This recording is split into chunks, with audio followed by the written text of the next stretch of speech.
நம்ம வச்ச செடிகள் எல்லாமே நல்லாவே தழுத்திருக்கு. நம்ம வச்ச மல்லிப்பூ செடியில 5 செடியுமே சூப்பராகவே தழுத்திருந்தது. அப்புறம் ஒரு செடியிலேருந்து 3 மொட்டு வந்திருந்தது. பார்க்குறதுக்கு ரொம்பவே சந்தோஷமா இருந்தது. அதுக்கப்புறம் நான் எங்கள் சித்தி வீட்டில இருந்து ஒரே ஒரு குச்சி வந்து வாங்கிட்டு வந்தேன்.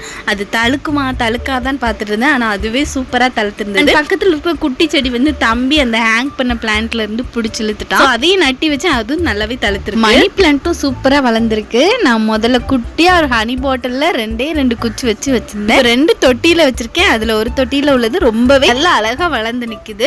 இதை வந்து எதுலயாவது சுத்தி விடுற மாதிரி நான் வந்து செட் பண்ணணும். இப்ப பாக்குற இந்த ரோஸ் செடி வந்து வண்டியில கொண்டு வருவாங்கல்ல, அவங்க கிட்ட வாங்கினது எனக்கு ரொம்பவே பிடிச்சிருந்தது. குட்டி குட்டி ரோஸா அழகா இருந்தது. இன்னொரு ரோஸ் செடியில குட்டியா ஒரு மொட்டு வந்திருந்தது. ஆனா அந்த மொட்டு ஃபுல்லா அரிச்சிருந்தது. அது எதுக்காகன்னு தெரியல. அதுக்கப்புறம் இன்னொரு கலையில இருந்து 7 இலை வந்து விட்டுருந்தது. 7 இலை செடி வந்து பூக்காதுன்னு சொல்லுவாங்க. இதுக்கு என்ன சொல்யூஷன் உங்களுக்கு தெரிஞ்சதுன்னா சொல்லுங்க. இது எதுக்காக இப்படி வருதுன்னு சொல்லுங்க. நெக்ஸ்ட் வீடியோல பாக்குறேன். பாய்.